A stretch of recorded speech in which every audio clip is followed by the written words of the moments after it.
Hello everyone, it's Jake here, and in this video I have for you today, I'm going to be showing you how to get a good high score on Ghostly Manor at Paultons Park. What I'm going to be doing is going through each scene with you in detail and showing you what my preferred way to maximise my score in each section of the manor is, as well as show you a few secret targets that I know about as well. This strategy I'm going to show you will pretty much guarantee you a score between 100 to 150,000 every single time, and with a little bit of practice and skill, you can easily get to 200,000 as well. I can pretty much hit 200,000 every single time now using this strategy. Hopefully by the end of this video, you will have a better understanding of what to do in the manor. A lot of people do ask me a lot all the time about what I'm shooting at, and trying to explain everything without showing you what the ride system is like, it's very difficult, so hopefully this video will clear things up for you. I just need to inform you guys that this video is going to massively spoil the gameplay for you, so please just bear that in mind before you watch this video any further. But anyways guys, without further ado, let's get into it. So the first thing I need to mention is that in order for you to fully maximise your score, the best thing you need to do is to play by yourself. Playing by yourself will allow every single target to be available for you to shoot, and will also prevent the risk of any high scoring targets that you need from being stolen by other players. Even if you do choose to play with others though, however, you can still use this strategy to get a high score and very easily get a win if the other players don't know what they're doing. But just remember that your overall score will be reduced if you're playing with other people. Play how you want to play, of course, because at the end of the day, everything is more fun when playing with friends. So the next thing I'm going to talk about is what is the best gun to use. The guns I personally prefer to use are the ones in the middle of the carriage. When using the guns in the middle, I find that it is much easier to shoot more of my intended targets, as well as give me a more clear shot at everything inside the manor. When I use the phasers on the end of the carriage, I find it much more difficult to hit some certain targets, and in some sections, you are going to need to shoot targets on the far side of the screen, and try to shoot targets on the left side of the screen with the far right phaser, and vice versa. It's a bit of a pain in my experience. You also want to try and use a phaser that has a lighter trigger. Throughout most of the ride cycle, you are going to need to shoot quite rapidly in most scenes in order to maximise your score, so try and make sure that your phaser you're using has a trigger that you can fire quickly, as this will allow you to fire more shots faster and make it easier for you to improve your overall score. Keep in mind that every carriage on the ride is going to be different in terms of how well each phaser will work, and if you are playing with other people, you're not going to have much of a chance to decide on which phaser you want, so in that situation, you just need to hope you get lucky. At the end of the day though guys, it doesn't really matter what phaser you have, as long as you know what you're doing and what you need to shoot at, you should still be able to get a high score very easily regardless of what phaser you're using. But just know from my experience that using a phaser in the middle with a lighter trigger is the best way to achieve a higher score in my opinion. But anyways guys, once we've got our phaser chosen, we are now ready to head into the manor.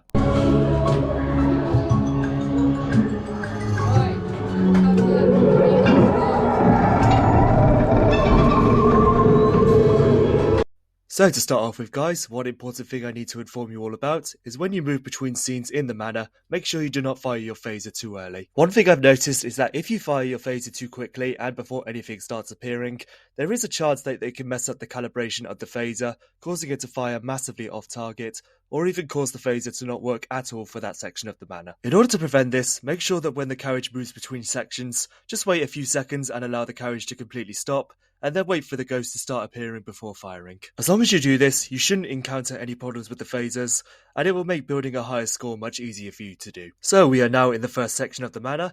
In this section, we will encounter a mixture of physical and digital targets. Some targets in this scene include ghosts flying through the middle of the screen, as well as a number of physical targets that can be shot around this section as well. So I think the biggest mistake every guest is going to make in this section is that they're going to pretty much always going to shoot at the ghost at the centre of the screen. This is to be expected though, because for the average guest who's never been on the ride before, they're most likely going to be thinking that because they're currently on a ride where they're told that they need to shoot at ghosts, they will see all the ghosts flying around on the screen and think, okay, that's where we need to shoot. In this section, we want to avoid shooting any ghosts in this section entirely. In order to maximise our score for this section, we need to listen back to Dr. Kinley's transmission that plays in the queue line. My ghost containment units are on the fritz, and those pesky phantoms are all around you. They've even possessed my paintings and parts. So instead of shooting any ghosts in this section of the manor, you want to be focusing your shots on everything around the room. All these targets are physical props that have been possessed by ghosts.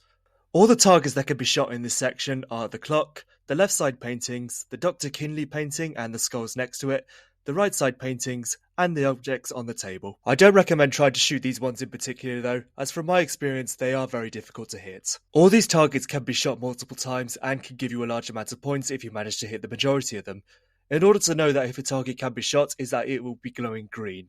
Once a specific target has been shot a few times, it will stop glowing and it can no longer be shot for the remainder of the section. One of the key ways to achieve a high score in this section is knowing exactly what to shoot first. Some targets in this section will be available to shoot earlier than others, so I'm going to show you this order now. This order will be the same every single time. The order is the clock, the keenly painting, the two skulls, the bottom left painting, the top left painting, then the bottom right painting, and finally the top right painting. So what I like to do first when starting in this section is to immediately go for the clock, as it's the first target to activate, and then immediately go for the kidney painting, and then both for the skulls. At this point, the doors on the screen will open up, and this will allow us to hit a little secret target that I reckon most of you probably didn't even know about until now. And that secret target is right here, underneath this piano. Unfortunately, you can't see it very well in the video, but hidden in this little area is a little rubber duck that can be shot. Shooting this duck will give you a bonus 9,000 points if you manage to shoot it. In this next bit, pay attention to my score and listen very carefully for a quacking sound effect. Keep in mind, however, that this duck is not easy to hit, and it may take a bit of practice in order to shoot it constantly. The time you have to shoot it is very limited, and if you waste too much time trying to shoot it, you're going to be impacting your overall score, as you won't have enough time to shoot the rest of the targets you need to shoot. If after a few seconds you can't hit the duck, I recommend just ignoring it and focusing on hitting as many other targets as you can. Once the ghost starts playing on the piano, you won't be able to hit it anymore, as all of your shots at it will just get deflected by its shield. Whether you manage to hit the duck or not, you want to spend the rest of your time in this section shooting as many paintings and physical targets as you can. The more you are able to hit, the better your overall score is going to be. So to recap this section for you guys, once you enter the section, wait a few seconds for the clock to light up and then immediately shoot it, then go for the kidney painting and the two skulls. As soon as the doors open on the screen, go for the duck at the bottom of the piano and try to get it as quickly as possible to give you more time to shoot other targets. If for whatever reason you can't hit it, just ignore it and move on to other targets. After that, quickly go for each of the paintings and as many of the other physical targets as you can. By the time the ghost has finished playing the piano, at that point all the targets will deactivate and can no longer be shot. If you do well in this section, you should have around 30 to 35,000 already at this point, and will be well on track to achieving a good score. Now that we're done with this section, let's move on to the next one.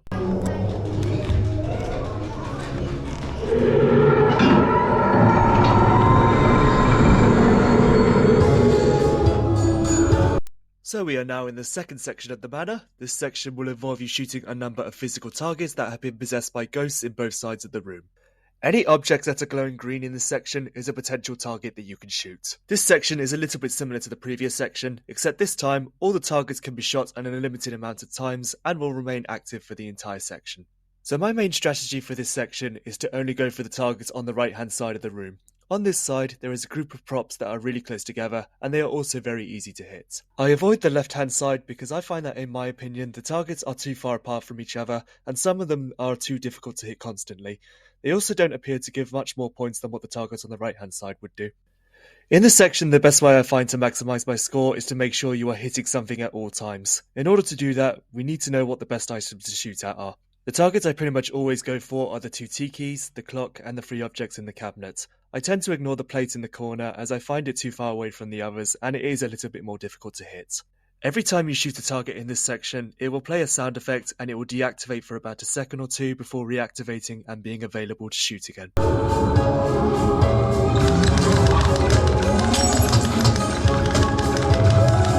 So what I do in this section is constantly move the phaser up and down, shooting only at the targets that I just mentioned previously.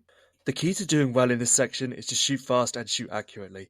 When you hit the T key at the top, for example, you want to quickly move the phaser down and shoot all the other targets below it by the time it reactivates. This will allow you to achieve a constant cycle of always hitting something and always building your score in the highest way possible. Try not to leave any of these targets unshot for an extended amount of time, and try not to waste too much time trying to shoot a specific target.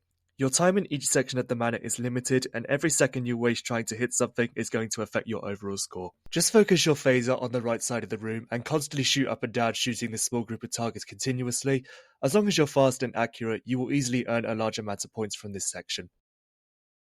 So to recap this section, guys, once you enter the room, focus your phaser on the right hand side of the room, fire all your shots on this small group of targets and constantly shoot up and down, hitting as many as you can for the whole section. Make sure you are always hitting something at all times to maximise your score. Once the chandelier goes off, all the targets will deactivate and you can no longer earn any more points from this section. With this section now finished, let's move on to the next one.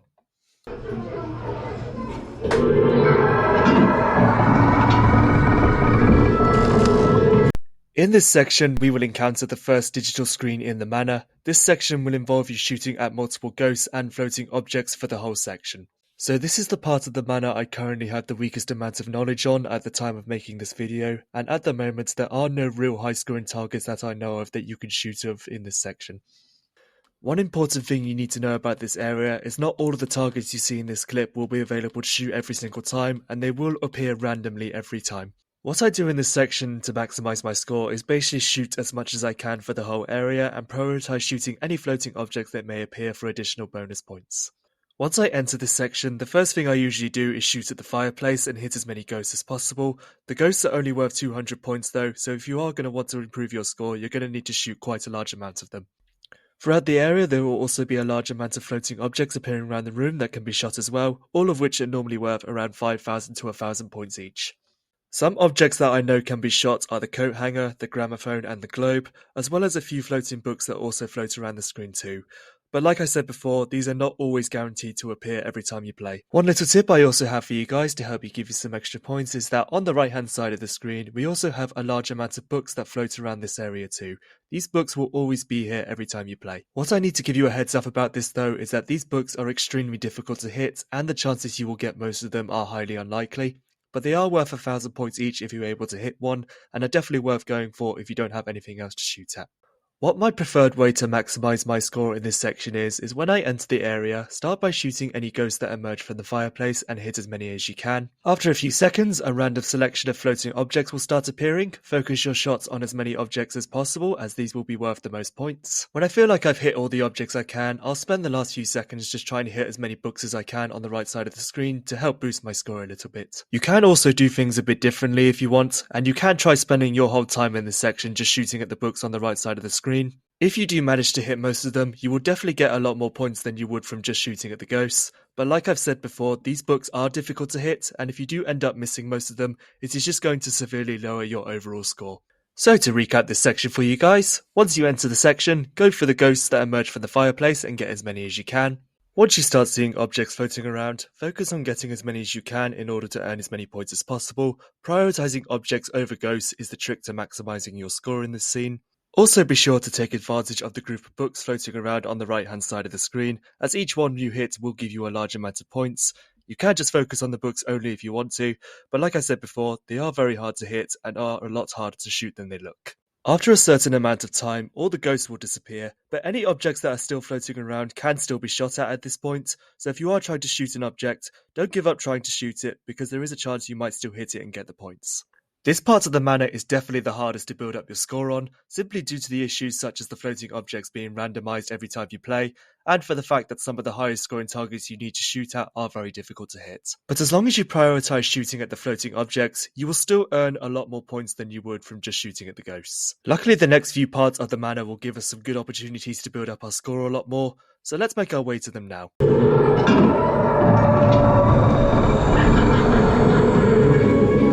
In this part of the manor, we're going to be required to shoot a majority of plant targets. The amount of targets we have to shoot are quite limited in this area, but all of them are particularly easy to hit, and with some quick and precise shooting, you can build up a massive amount of points in this section very easy.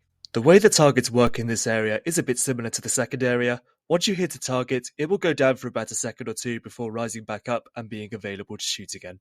The main targets we're going to be focusing on are the 3 plants at the top and the 2 at the bottom, all of which are worth 500 points each. But in order for us to maximize our score, we need to take advantage of another target that's available to us. That target I'm referring to is this little hose in the bottom right corner. This hose is worth a little bit extra at 800 points a hit, and will play a key role in building up our overall score in this section. The hose is a moving target, and you want to try and hit it as many times as you can in order to get the maximum amount of points. The pattern that the hose moves around in this area will stay the same every single time. Originally, I thought that just shooting the hose was the best method, as it was worth the most points, but I quickly learned one problem that occurred when doing this. The hose works in a similar way to the other targets in this area. Once you shoot it, it will deactivate for about a second, and it won't give you any points until it reactivates. If you only go for the hose in this area, this will result in you wasting half your time in this area not earning any points, as you'll have to wait a second each time to shoot the hose, and that wasted time could have gone towards earning points in another way. So what's the best method we can use to quickly build up our score in this area?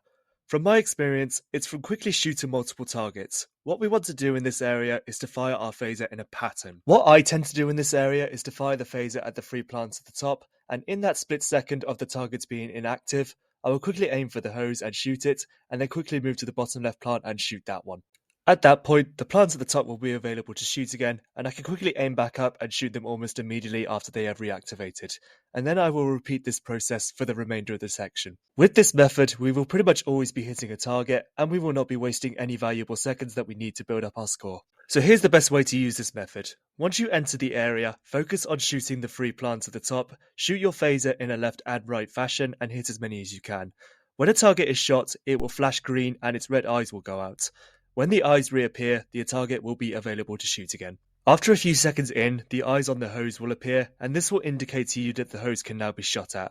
Another key thing I should mention about the hose is every time you hit it, its eyes will go out and it will make a little buzzing sound effect. Once the hose is available to shoot, start moving your phaser in a clockwise fashion and keep alternating between shooting the plants at the top, the hose, and the plants at the bottom, and repeat the process for the remainder of the section. Try and make sure you are hitting the hose every single time as it is worth the most points, but also try and keep the phaser moving at all times. If you stop moving to try and hit a specific target, you are going to be wasting valuable seconds that could have gone towards getting points from hitting other targets. It doesn't matter too much if you do miss a target, as long as you shoot quickly and constantly while moving the phaser around, you can easily earn around 2,000 to 3,000 points every few seconds, which will massively improve your overall score by the time you're finished in this area. So to recap on this section guys, once you enter the area, focus your shots on the top 3 plants at the top, as they can easily be shot in quick succession and will give you a large amount of points. When the eyes on the hose appear, start moving the phaser in a clockwise rotation and start alternating between the hose, the bottom plants and the top plants, and repeat this process for the remainder of the section while hitting as many as you can. When the music in the room stops playing, keep shooting your phaser as normal as all the targets will still be active for a few seconds afterwards. When you notice that your score stops increasing, you can stop shooting at any of the targets. One thing I should just quickly mention about this scene and the next one is that for whatever reason the carriage doesn't move straight away, the targets will reactivate and can be shot again. But just know that they will not give you any points if you decide to shoot them. The ride is just doing this to keep you distracted while you're waiting to move on to the next area. Speaking of which, let's do that ourselves right now.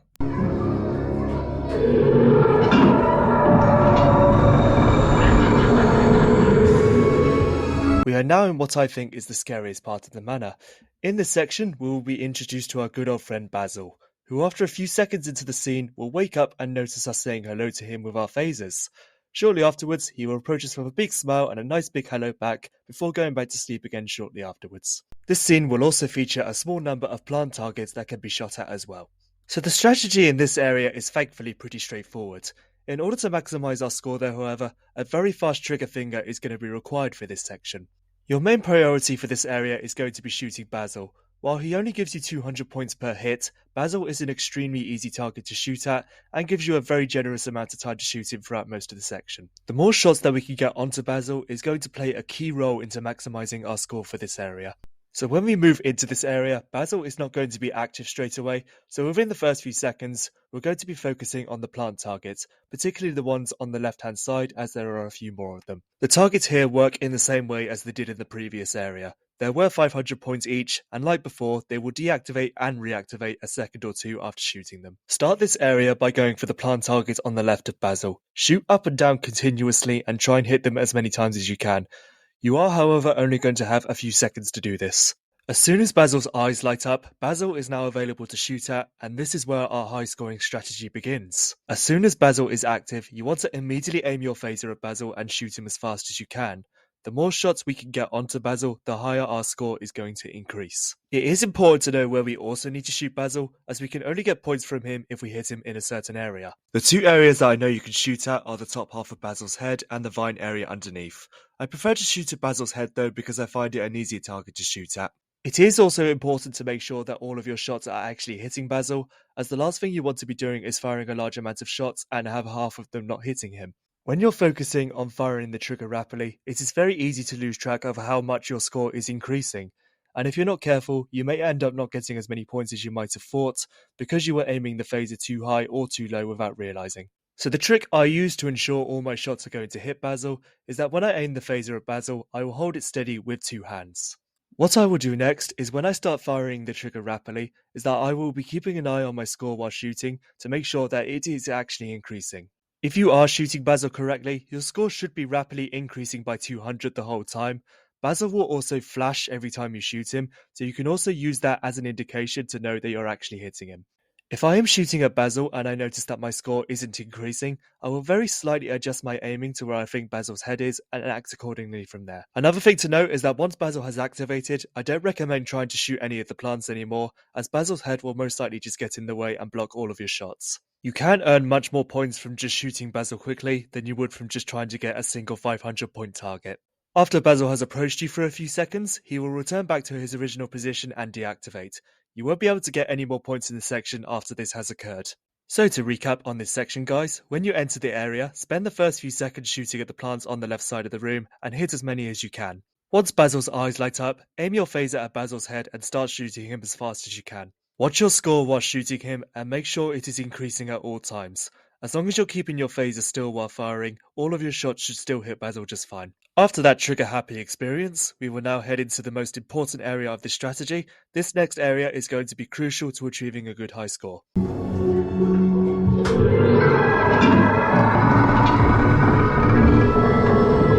We are now in the graveyard section of the manor. This area will feature another digital screen similar to the third section. This area features a majority of moving targets, which include ghosts, objects, and birds. This is the section that is ultimately going to decide how high your final score is going to be. Even if you haven't managed to get much of a score by this point, you can make up for it just by doing well in this area. If you do everything I'm about to show you correctly, your score is going to skyrocket. In this area, there is only one target that we are going to be shooting at all times. This is because of how many points they give you, and because of the high number of them that appear. In case you haven't figured it out yet, it's the birds. Shooting the birds are the best way to build up your score within the entire manor. These birds are worth a maximum of 10,000 points each. The key way to maximize our score is to try and hit every single bird you can. If you manage to hit every single bird while doing this high score strategy, your score will go well beyond 200,000 by the end of this area. As you might expect though, shooting all of the birds is not easy, due to a number of factors such as the large amount of them, how difficult they are to hit, and the limited amount of time you have to shoot them. What we want to make sure we don't do is to have too many of them still flying around towards the end of the section. If this occurs, we won't be left with enough time to shoot them all, and our overall score is going to plummet as a result. Shooting some of the birds will also require a bit of skill and some good aim, but as long as you know where to shoot at, you will still be able to hit a large amount of them. So the flight pattern the birds will follow in this area is roughly similar every single time. Knowing when and where the birds will appear on the screen will help us be more prepared when it comes to shooting at them, and will allow us to hit a large majority of them. So when I move into this area, the first thing I will do is aim at the left side of the screen. As you can see here, there are a large group of birds sitting on this tree branch. These are the first birds that we can shoot at, and we want to get as many as we can. Like I said at the start of the video, don't fire the phaser too early, as we don't want to risk breaking the phaser for this section, otherwise the whole high score attempt will be ruined completely. When the ghosts on the screen start appearing, the birds are going to quickly fly upwards off the branch. Start by firing the phaser just above where the birds are sitting, and they will most likely just fly right into your shots immediately. Any birds that you miss at this point will continue to fly around the top left corner of the screen for a few seconds, so keep firing in this area and try to get all of them. At this point, some more birds will start appearing from the top left and move to the top center, and some more will start appearing around the top of the screen. Carefully observe where the birds are flying and adjust your aiming accordingly while firing as fast as you can. As long as you focus on the birds and fire carefully, you should be able to hit a large majority of them. Just bear in mind that it does take a bit of skill and also a bit of luck to constantly hit most of them. Each one you do miss is going to affect your final score at the end, but at the end of the day, shooting the birds is much more beneficial for you than going for anything else that appears in this section. The main key to doing well in this area is knowing when and where the birds are going to appear and taking advantage of it. The more birds we can get at the start will reduce the amount we need to shoot at the end.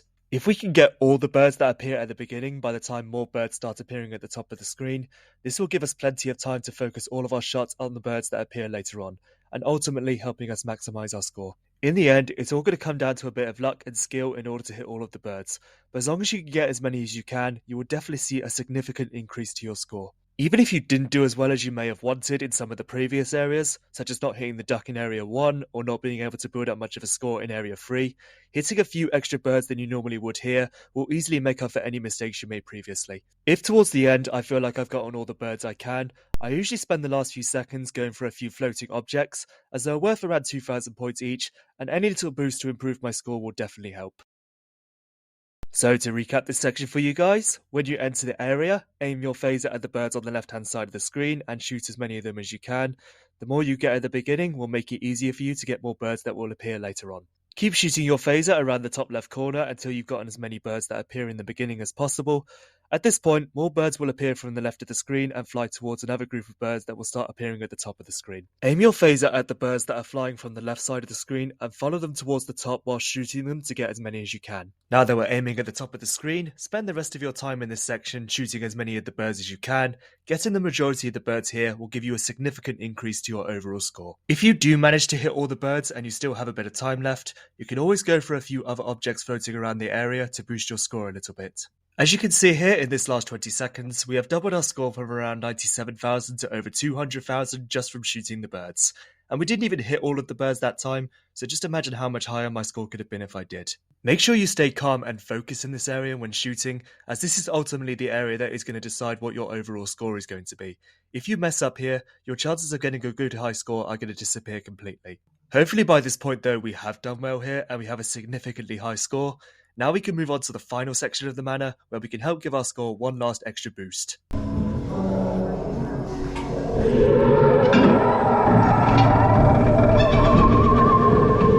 We are now in the final scoring section of the manor. This section is another digital screen which involves a mixture of ghosts and floating objects.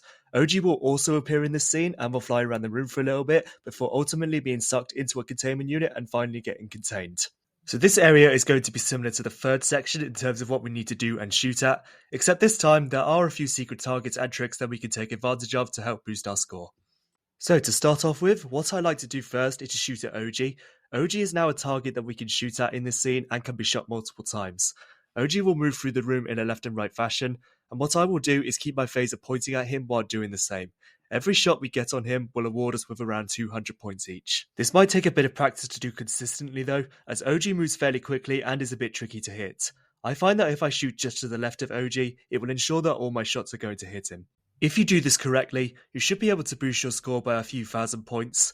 It is up to you if you want to do this though, however. Now, one little fact I'm just going to quickly reveal to you about OG is that in the past, OG was actually a lot more overpowered than he looked. When you were shooting him in the past, although the ride was displaying a 200 point per shot, he was actually awarding you around 1,000 points a shot. This was a trick that could be taken advantage of and be used to dramatically increase your score, but just know guys that this doesn't work anymore, and as of now you can only get the standard 200 points a shot every time you hit him. I just thought it'd be interesting for you to know.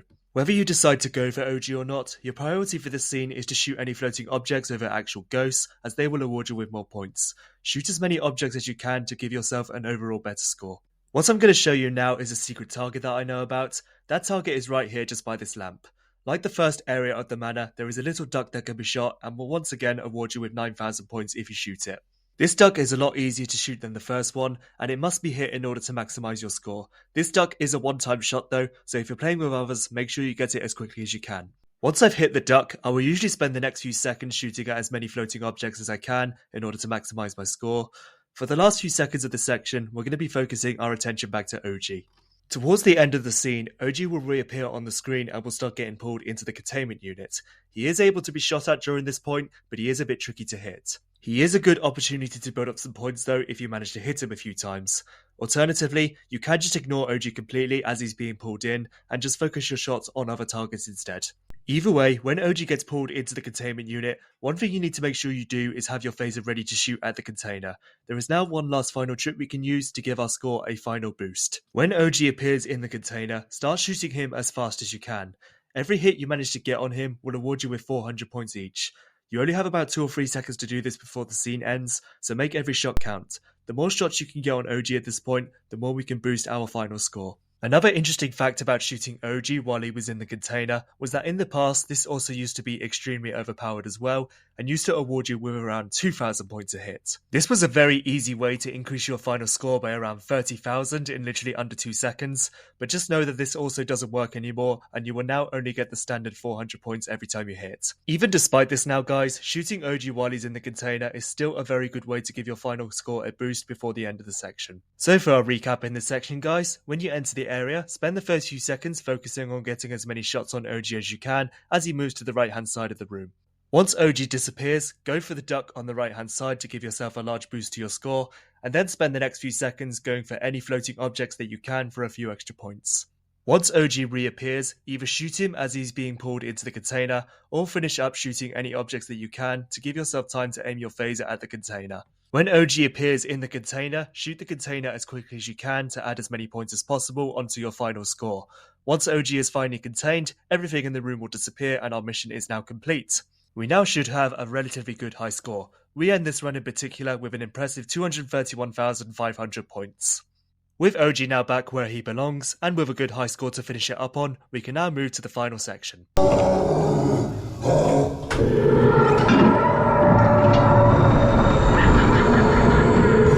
In this final room, we will be shown a transmission from Dr. Kinley congratulating us for our efforts. There is nothing to shoot at in this section, all we have to do is smile for the camera. The only thing I need to bring up about this room is that when the ride goes to take your picture, make sure you are sitting directly in front of where you put your phaser down. This will ensure that the ride will take a clear shot of you. The last thing you want to do is to get the daily high score and then find out you have half your face missing in the picture.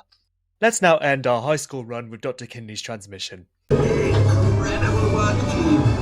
OG and the ghosts are contained once again. You've truly saved the day. Check your score to see how well each of you has done. As you make your way out, please follow the instructions of my trusted staff. They'll ensure you exit safely and swiftly. Farewell. Once we've seen the end of Dr. Kinley's transmission, that now brings us to the end of the ride cycle and our Ghostly Manor high score strategy. So what I'm going to do now is show you a playthrough of a full ride cycle of the manor. In this playthrough, I'm going to show you the strategy again without any interruptions. This will give you the opportunity to see just how well you can do if you do everything correctly. Use this playthrough as an opportunity to watch how I use this high score strategy. Take everything I said throughout the video into consideration, and hopefully by the end of it, you should have a clear understanding of what you need to shoot in the manor. See if you can guess what my final score is going to be by the end of this playthrough.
As you make your way out, please follow the instructions of my trusty staff. They'll ensure you exit safely and swiftly. Farewell. So guys, that now brings us to the end of the video and my guide on how to get a high score on Ghostly Manor. Hope this video was helpful to you and gave you a better understanding of what to do in the manor. Something I need to mention is that any information I've given in this video is purely based from my own observations and experiences from multiple playthroughs of the manor. There is very likely to still be a few things hidden in the manor that I haven't discovered yet and be able to show you guys at the time of making this. If there is anything you guys know that I haven't mentioned in this video, please feel free to let me know in the comments. Keep in mind that it might take practice to hit certain targets constantly in this strategy, so if you are still struggling to achieve a high score after watching this video, the best advice I can give you is just keep practicing and keep trying, and you will eventually get the hang of it, and you should easily get the daily high score every time you play. Hopefully now this video has given you a clear way to increase your score into the hundreds of thousands every time, and make the ride experience more interesting for you. So I'm now going to end the video here, guys. Thank you so much for watching this video. This took so many hours to make, and it is the first time I've made a video on this scale. If there is any feedback or support you're willing to give me on this video, please by all means do. I would very greatly appreciate it. Thank you so much again for watching, and happy ghost hunting!